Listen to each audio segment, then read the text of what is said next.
Hello and welcome to Hard Copy from our channel's television studios in Abuja. I'm Kayla Megwa.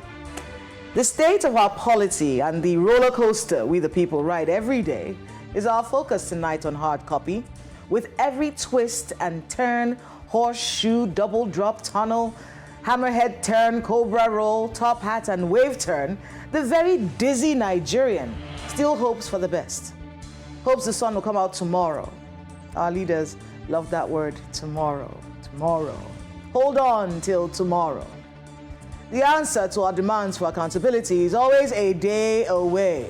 On this never-ending roller coaster, we were told was just a temporary stop on the way to El Dorado. Our ears are inundated with reports of repeat attacks on innocent civilians by terrorists all over this country. Reports of negligence taking the lives of our people who went to seek medical help in hospitals. The swift arrest of protesters while bandits and terrorists are being negotiated with. One after the other, leaders who we trusted with our common patriarchy face corruption charges, accused of stealing amounts of money that blow our minds. Godfathers and godsons battling for supremacy in states, while their constituents groan under the weight of infrastructure deficits, rising cost of everything, essentials, and insecurity. Is there hope for tomorrow? The government says they're doing their best. A new tax law, we're told, frees all low-income earners from the burden of taxation. A new deal signed with ASU, a 40% salary increase and better quality of the university education system. The Niger State government says they are clearing up Kainji Lake in a bid to dislodge criminals that are hiding there. After the coordinated attack on terrorists by the United States government and the Nigerian government, our security agencies have been working very hard to consolidate on those gains. And we were just recently given military supplies by the Trump administration. And the price of pepper has gone down. So there's good going on. But is it enough? To put all this in perspective and maybe suggest the mindset we need to survive this year is my guest tonight, Iko Bosi, the former Minister of Aviation, Osita Chidoka.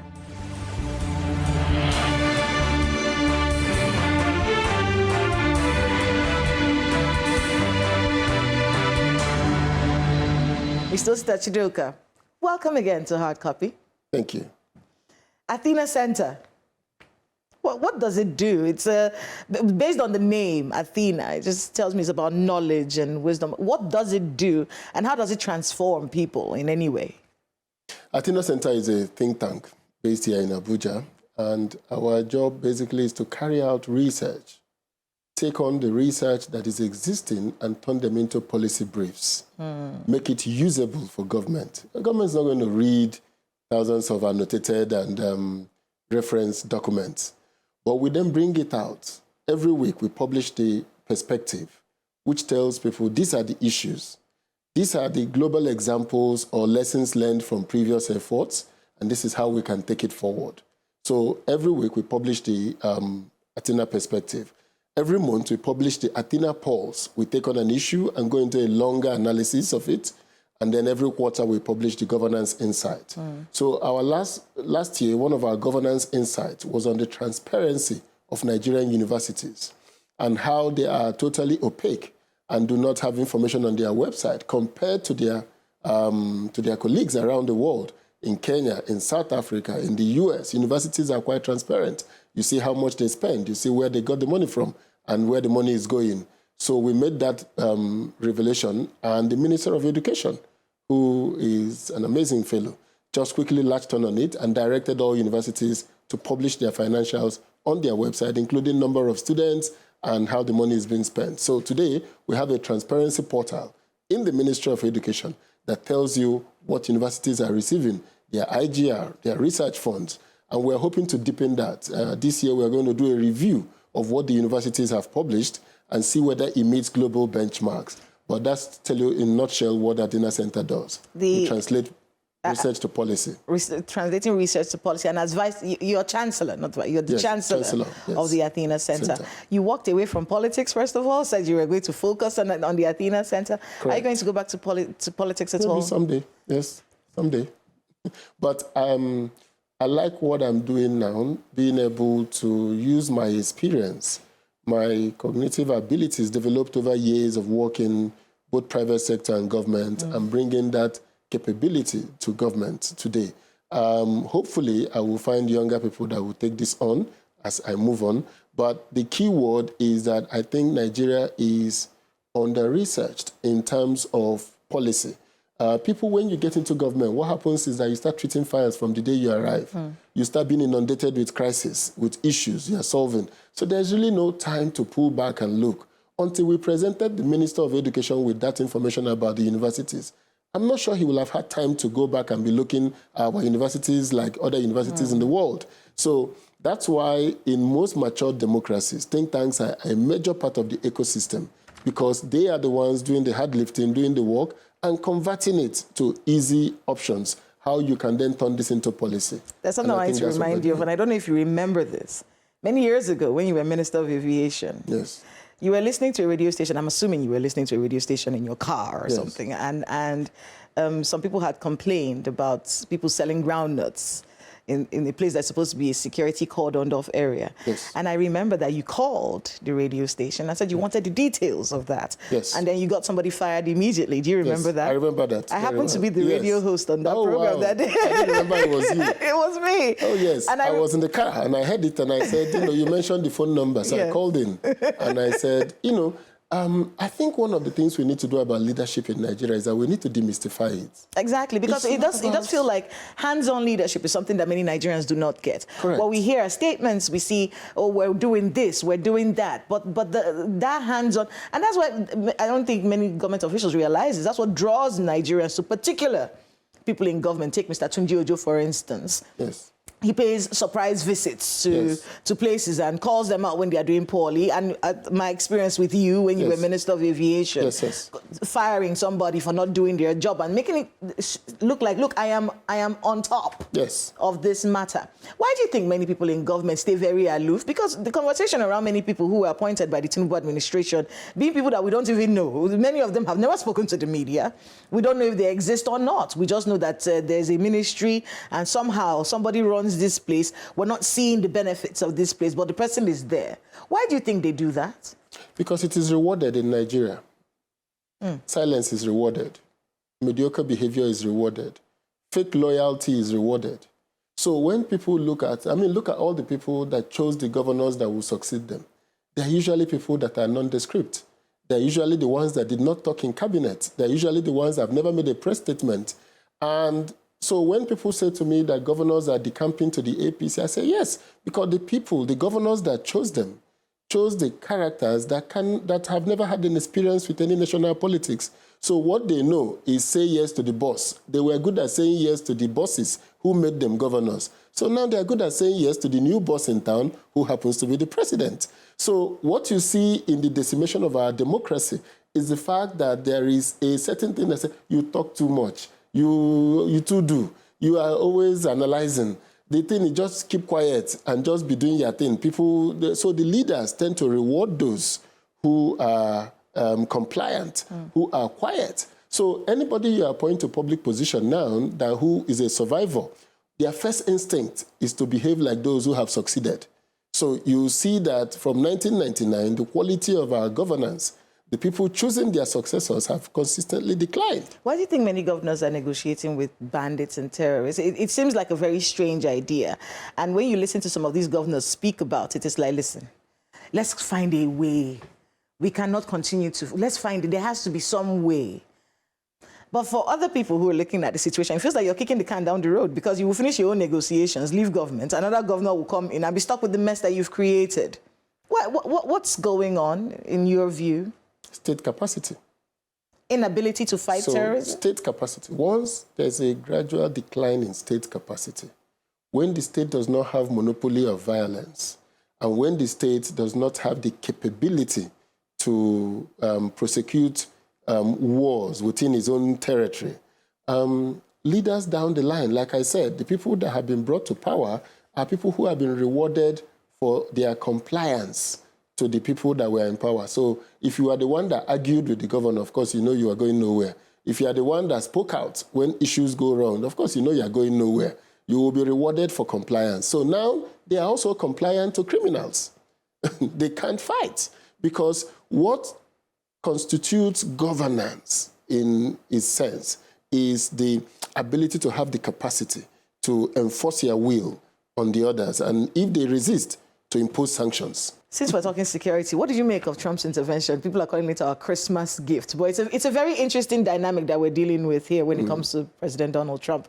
A lot of people were happy about the bombings that happened in Sokoto. You know, we've been getting reports of how many terrorists were killed as a result of that bombing. But at the same time, recently, we're now basically many Nigerians will not be able to go to the United States based on the new visa policies. So it's a strange dynamic, and we also heard from the Minister of Foreign Affairs that the interventions which we are collaborating with the United States government to fight insecurity in this country, is going to continue. What do you make of this whole situation? Well, the situation is a little more complicated and complex in that you have to take a step back to what happened in ECOWAS, to the coups in Niger, in Mali. In the Athena Center, we do what we call BCCN, we call it Benin, Cameroon, Chad, and Niger, our neighboring countries. So every week in our publications, we do a story about what's going on in those countries. Nigerians know very little about what's happening in our neighbors, and it's important. Now, with the coups, the French left Niger, and the Americans left Niger, the French left Mali. So that opened us up to the people coming from the Sahel, the ISWAP, the ISIS people. These are more determined, rugged, and technologically advanced fighters. So they are descending. So now, these are people fighting an ideological war that nobody knows, framed in religion. So we really don't know their end game. So what we are seeing is that as they move closer to Nigeria, as they're looking for pasture, as they're looking for money, because here they're likely to get money, and they're likely to get access to vast areas that can pay them tributes, like they're doing in ISIS is doing in Syria. So it has grave potentials for the West African sub-region. It has for oil economy around the world. So there are implications for everybody if Nigeria becomes a failed state. So I see that in the wider context of our geopolitics. And in the coming weeks, we're going to be doing a series at the Athena Center on this, why we need to be interested in what is happening in our neighbors. If you live in a rough neighborhood, you have no choice but to be able to be careful about what's going on in your neighborhood. Nigeria is increasingly beginning to live in a very rough neighborhood. So we need to be careful how we see it. So the Americans' effort is driven largely by intelligence, by knowledge, and the feeling of the weak capacity of the Nigerian state. One of the weakest capacity of Nigerian state is a failed recruitment process.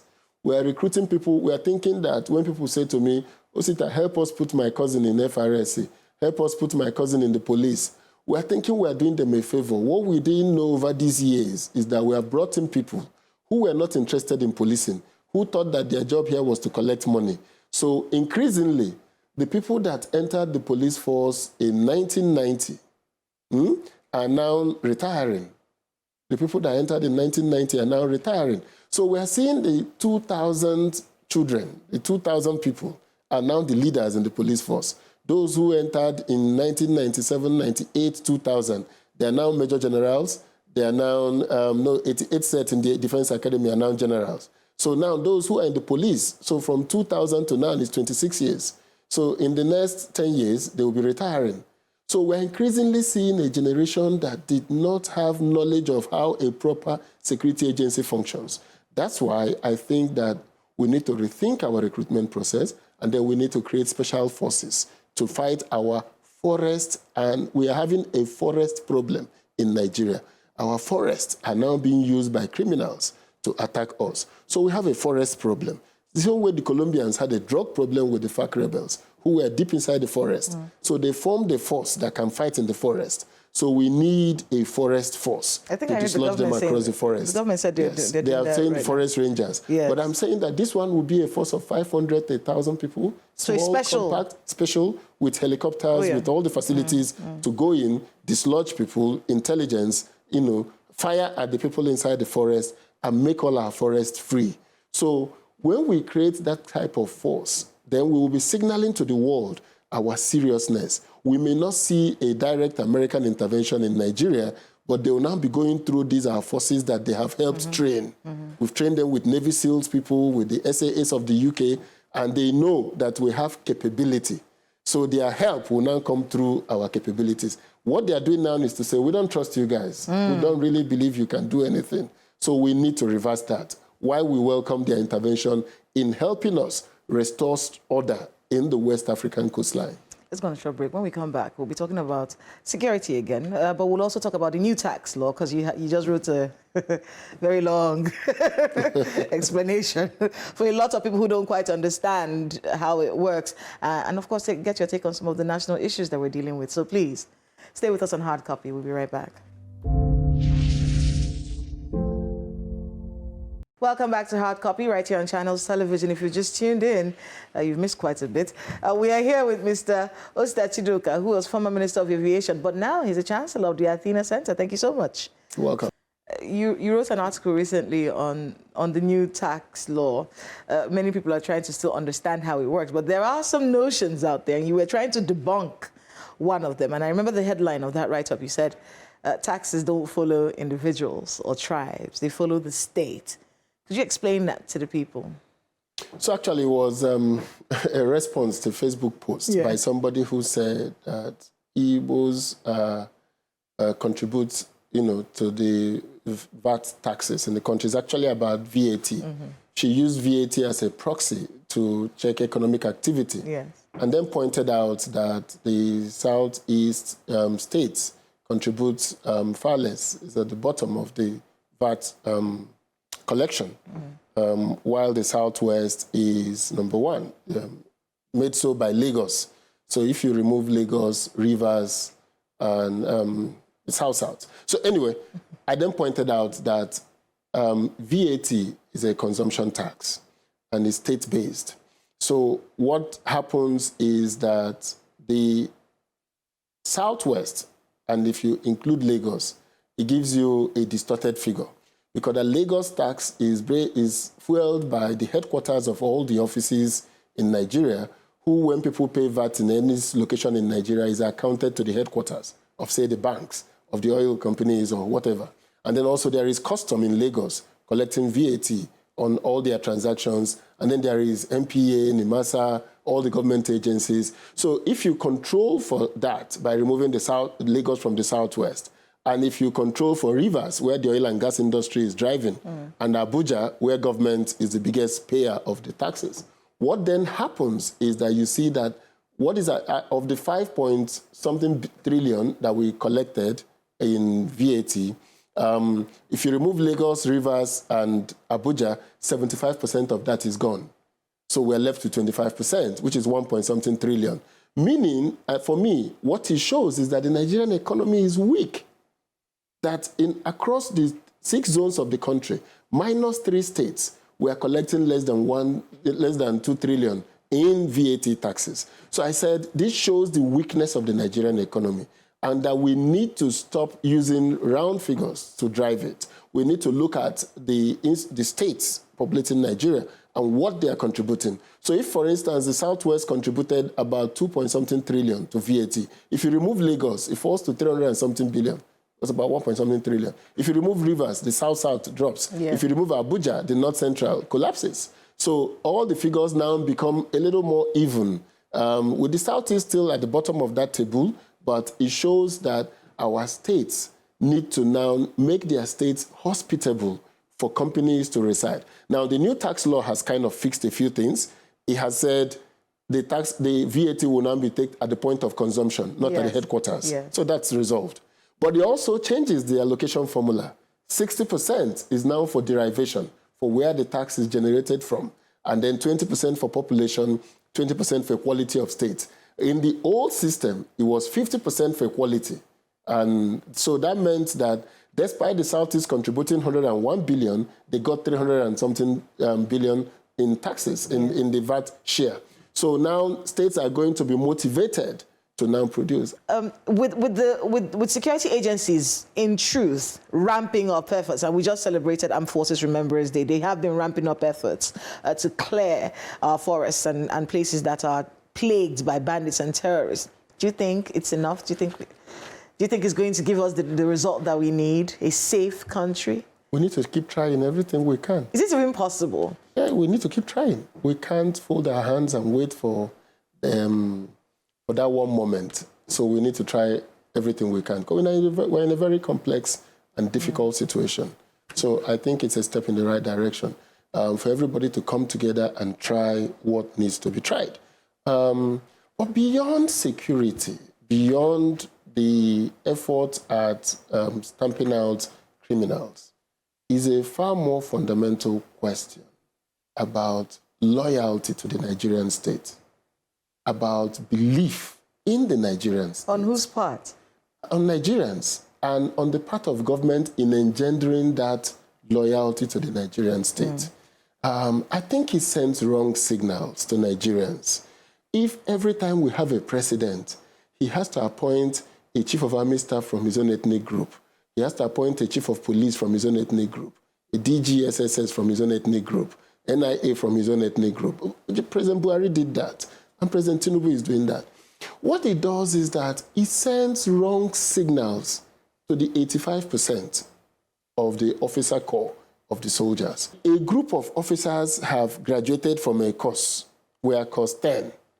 In that course 10, there was the best officer there. There were people that came second. There are those that have gone on to win flags in this. And then you leave them all and go to one who is a middle officer, and say, because he's Igbo like me, I will put him here. Well, what is the message? Well, the argument from the presidency when we bring up this issue is, who told you the person I appointed wasn't the best? So that's the point I'm making. The fact that he's from my tribe doesn't mean he's not good at his job. If they are the best, and they are the best in all of the services, then he then begs the question, where did the other groups find the people that are never doing well in that group? And let us look at this best. Is it by JAMB exam? Are you always the best in JAMB, in WAEC, in other exams that shows that, oh, this is a singular? And why was it such that under President Buhari, they were the best? Under President Tinubu, they are the best. So I'm saying that beyond that is that it shows that as a nation, our national identity, our national trust system is weakened when it has to rely on ethnicity to protect the president. The idea of Nigeria, those officers you are now sending to the war front, are they going to be fighting for their lives, or are they going to be sacrificing for the nation? So I'm saying that it is a messaging that I'm not saying go and bring Igbos and everybody in equal numbers. No, I'm saying make sure that the people that you have in the fighting line believe that they are dying for something that they could also lead. You can't die for something that doesn't think you're good enough to be on top of it. Are you involved actively in the politics in the Southeast? Oh, yes, I am involved. So yes. There was a stakeholders meeting where the Southeast leaders, some Southeast, not all of them, yes, some Southeast leaders and stakeholders, so we're standing behind President Bola Ahmed Tinubu for the next election. And then, of course, we saw from your state, you're from Anambra State, yes, your governor basically saying, look, progressives are progressives. And he has said he's throwing his support behind the All Progressives Congress. What do you make of that? Is that something that you are also... That's their party choices, and I support people making their own choices. Our leaders, if you belong to a political party, you are going to definitely make a choice who you will support at the presidential election. That doesn't mean that that's how the masses of that place will vote. So if you support a leader, that's very well, and it doesn't make any difference. In my view. It hasn't made any difference in presidential elections in Nigeria. Because even when the PDP was in office... So why do they keep doing it? Even when the PDP was in office, northern governors who were supporting PDP presidents all lost their states to Buhari. So why do they keep doing this? What? Because... Is it loyalty? Is it a loyalty thing again? No, it's a transition problem. We're transiting to free and fair election process. Are we? We're transiting, yes. Okay. Our progress over elections has continuously improved. Sadly, we've had setbacks in it, but there's been an improvement. In the days in 2003-07, when you could just write the result, the governor was an important person. But in the states where the results are counted at every polling unit and are announced, then He made it possible for a party without a governor to win 12 states in Nigeria. So it is now a question of what does the governors bring? And it creates momentum. When everybody sees that every governor, every big man is going behind a candidate, there's some kind of momentum it creates. So people are like, oh, the election is a fait accompli. But Nigerians have also known that their votes, if they sit in their polling units, cast the vote, count it there, announce it, there's not much you can do about it. The legitimacy of the vote of the Nigerian is a conversation that has reared its head again, looking at what's happening in Rivers State. Yes. And in Kano State as well. You know, the concept of Godfatherism and the loyalties that are required. In fact, when we look at Kogi State, some people have said online, how many governors are in Kogi State? Because the past governor and the new day sit together at events, you know? And then that whole concept of, oh, I installed this person. We had an agreement. Installed who? Yes. So what you're saying is that I didn't vote? Yes, that's the message. That's the message. In an ideological politics, when Buhari was running in the North supported any party that he was in. So if you were an APC governorship candidate, you were by default going to win a House of Rep member or senator. If you were a supporter of Peter Obi in the Southeast and you were running for Senate or House of Reps on the day he was on the ballot, you were by default going to win. True. So what it then means is that if you get the ticket of that party, so if Governor Peter Obi now gives you the ticket of that party one way or the other, he's literally installed you. But in Nigerian context, what we are hearing from many people is that we rigged it, we manipulated it for you to become governor. Openly. Therefore, you have to be loyal. It's shameful. It's disgraceful. Because I look at our leaders. There's no consequence for that, yeah? If you go to a president's meeting and you're looking at Modi sitting on the chair, you're looking at the other presidents from around the democratic South, Brazil, Lula, and you want to be like them, are you going to be coming saying, in my own election, the results were written? So are you going to have respect amongst the global leaders when they look at you and they'll be like, oh, in Nigeria, they do no elections. You just, pay for it. I don't think they think about that when they say these things. They don't think about how it makes you look. Look, internationally and locally, and people are looking at you and they're wondering, who is this guy? So I think that you're right in that the attitude of politicians to elections in Nigeria needs to change. Well, there's never enough time to speak with you, but I have to thank you so much, Mr. Osita Chidoka, for being with us on Hard Copy, and good luck with all the work you have ahead of you. Thank you so much. Appreciate it. That's Hard Copy this week. I'm Kayla Megwa. Good night.